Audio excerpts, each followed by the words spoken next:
perfect understanding of a classic work should never be possible, but those who are cultivated and who are still striving after further culture must always desire to learn more from it.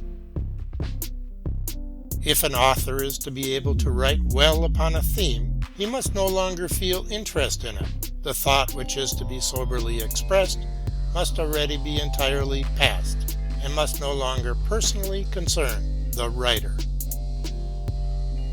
So long as the artist invents and is inspired, he is in an unfavorable situation, at least for communicating his concepts.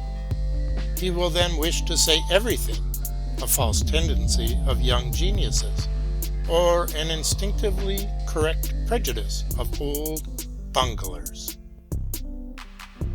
In this way he mistakes the value and the dignity of self-restraint, although for the artist, as for the man, this is the first and the last, the most needful and the highest.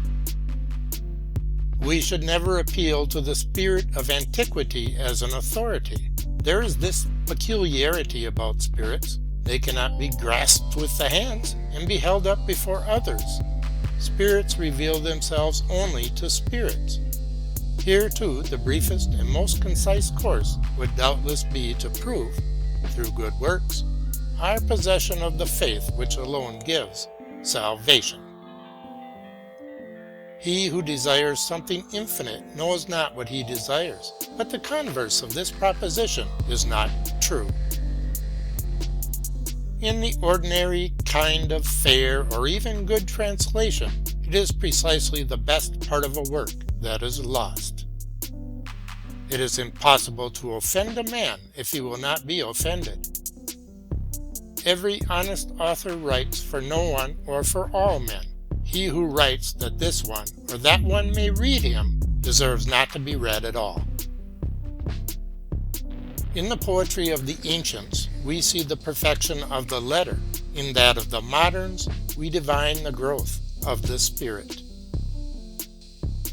The Germans are said to be the foremost nation in the world as regards artistic sense and scientific genius. Very true, only there are very few Germans.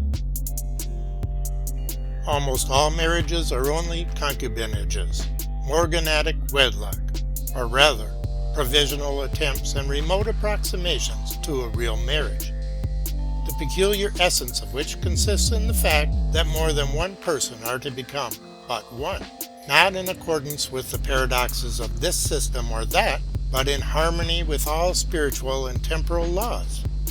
A fine concept, although its realization seems to have many grave difficulties. For this very reason, there should be the least possible restriction of the caprice, which may well have a word to say when it becomes a question of whether one is to be an individual in himself or is to be merely an integral part of a corporate personality. Nor is it easy to see what objections on principle could be made to a marriage a quatre.